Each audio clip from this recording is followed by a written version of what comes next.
ओम श्री अनंतकोटि ब्रह्मांड नायक राजादि राज योगी राज परब्रह्मा ओम श्री सच्चिदानंद सद्गुरु साईनाथ महाराज की जय. Chapter 8 Importance of Human Birth, Sai Baba begging food, Bayaja Bai service, Sai Baba's dormitory, his affection for Kushal Chand. As hinted in the last chapter, Hemant Pant now explained at length in his preliminary remarks on the importance of human birth and then proceeds to relate how Sai Baba begged his food, how Bayaja Bai served him, how he slept in the masjid with Tatya Kote Patil and Mahal Sapati, and how he loved Kushal Chand of Raheta. Importance of human birth. In this wonderful universe, God has created billions of creatures or beings inhabiting heaven, hell, earth, ocean, sky, and other intermediate regions. Of these, those creatures or souls whose merits preponderate go to heaven and live there till they enjoy the fruits of their actions, and when this is done, they are cast down, whilst their souls whose sins or demerits preponderate go down to hell and suffer the consequences of their misdeeds for so long a time as they deserve. When their merits and demerits balance each other, they are born on earth as human beings and are given a chance to work out their salvation. Ultimately, when their merits and demerits both drop down completely, they get their deliverance and become free. To put the matter in a nutshell, souls get their births or transmigrations according to their deeds and intentions. Special value of the human body. As we all know, four things are common to all the creatures, that is, food, sleep, fear, and sexual union. In the case of man, he is endowed with a special faculty, that is knowledge, with the help of which he can attain God vision, which is impossible in any other birth. It is for this reasons that gods envy man's fortune and aspire to be born as men on earth so as to get their final deliverance. Some say that there is nothing worse than the human body, which is full of filth, mucus, phlegm, and dirt, and which is subject to decay, disease, and death. This is no doubt true to a certain extent. But in spite of these drawbacks and defects, the special value of human body is that man has got the capacity to acquire knowledge. It is only due to the human knowledge that one can think of the perishable and transitory nature of the body itself and of the world, and get a disgust for the sense enjoyments, and can discriminate between the unreal and the real, and thus attain God vision. So, if we reject or neglect the body because it is filthy, we lose the chance of God vision, and if we fondle it, run after sense enjoyments because it is precious, we go to the hell. The proper course, therefore, for us to pursue is the following: that the body should neither be neglected nor fond, but should be properly cared for, just as a traveller on horseback takes care of his pony on the way till he reaches his destination and returns home.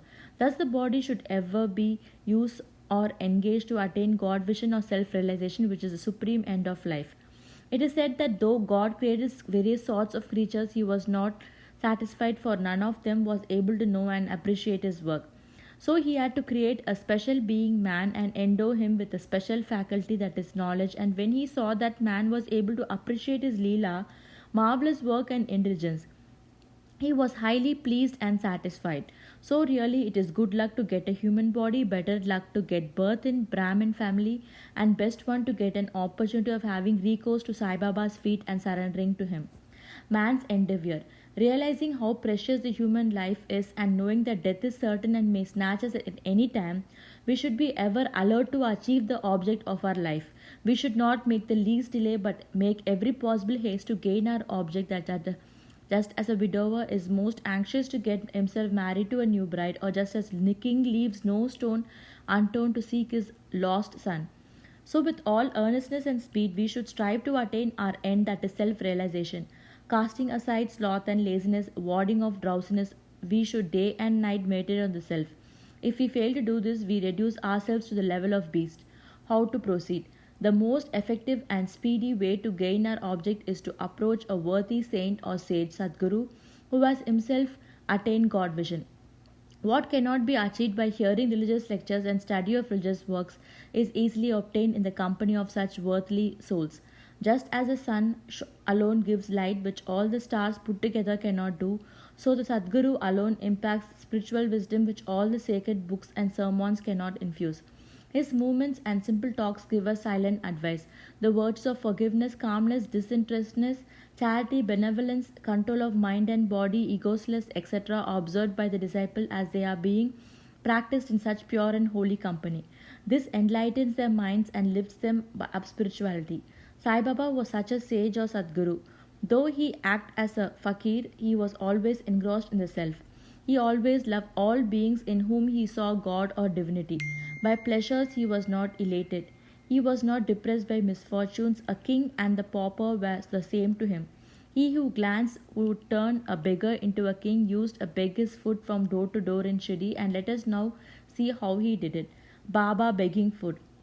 Blessed are the people of Shirdi, in front of whose houses Baba stood as a beggar and called out, "O lassie, give me a piece of bread," and spread out his hand to receive the same. In one hand he carried a tumbril and another a zoli or chopadari, that is a rectangular piece of cloth. He daily visited certain houses and went from door to door. Liquid or semi-liquid things like soup, vegetables, milk or buttermilk were received in the tin pot, while cooked rice, bread and such solid things were taken in the zoli. Baba's tongue knew no taste as he had acquired control over it. So how could he care for the taste of different things cutted together? Whatever things he got in his zol and in tin pot were mixed together and partaken by Baba to his heart's content. Whether particular things were tasty or otherwise was never noticed by Baba, as if his tongue was devoid of sense of taste altogether. Baba begged till noon, but his begging was very irregular. Some days he went a few rounds, on other days to the 12 noon. The food thus guided was known as kundi, that is earthen pot. Dog, cats, and cows freely ate from it, and Baba never drove them away. The woman who swept the floor of the masjid took some 10 or 12 pieces of bread over to her house, and nobody prevented her from doing so. How could he, you see, even dreams never water of cats and dogs by harsh words and signs, refuse food to poor, helpless people? Blessed indeed is the life of such a noble person. People in Shirdi took him in the begging for a mad fakir. He was known in the village by this name. How could one who lived on alms by begging a few crumbs of bread be revered and respected? But this fakir was very liberal by heart and had disinterested and charitable. Tough he looked, fickle and restless from outside. He was firm and steadily inside. This his way was inscrutable. Still, even in that small village, there was a few kind and blessed people who recognized and regarded him as a great soul. One such instance is given below. Baija Bai's brilliant service. Tatya Kote's mother, Baija Bai, used to go to the woods every noon with a basket on her head containing bread and vegetables. She roamed the jungles about 3 miles, trampling over bushes and shrubs in search of the mad fakir, and after hunting him out, fell at his feet. The fakir sat calm and motionless in meditation while she placed a leaf before him, spread the eatable bread vegetables thereon, and fed him forcibly. Wonderful was her faith and service. Every day she roamed at noon in the jungles and forced Baba to partake of lunch. Her service, upasana or penance by whatever name we call it, was never forgotten by Baba till his Mahasamadhi, remembering fully that what service she rendered. Baba benefited her son magnificently. Both the son and the mother had great faith in the fakir who was their god. Baba often said to them that fakir was a real lordship, as it was everlasting, and the so-called the lordship was transient. After some years, Baba left off going to the woods, began to live in the village and take his food in the masjid. From that, Baijaba's troubles of roaming in the jungles ended. Dormitory of Trio. Even blessed are the saints in those heart Lord Vasudev dwells, and fortunate indeed are the devotees who got the benefit of the company of such saints. Two such fortunate followers, Satya Kote Patil and Bhagat Mahasapati, equally shared in company of Sai Baba. Baba also loved them both equally. These 3 persons slept in the masjid with their heads towards the east, west or north, and with their feet touching one another at the center. Stretching their beds, they lay on them, chit-chatting and gossiping about many things till late at midnight.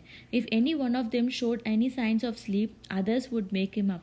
For instance, if Tatya began to snore, Baba at once got up and shook his hem from side to side and pressed his head. If it Mahaspati, he hugged him and stroked his legs and kneaded his back.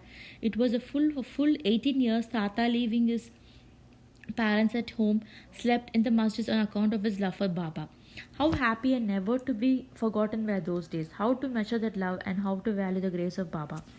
After the passing of his father, Tatya took charge of the household affairs and began to sleep at home.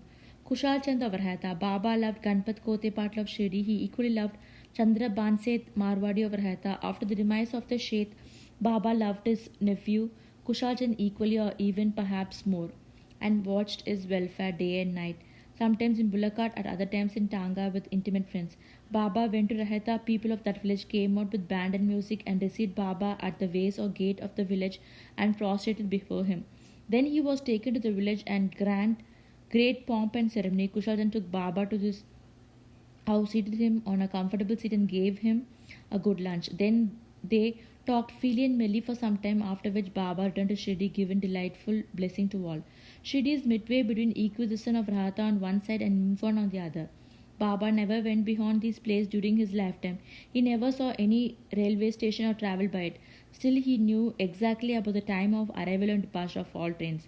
Devotees who acted according to the Baba's instructions, which were given by him at the time of taking his leave, fared well, while those who disregarded them suffered many a mishap and accident.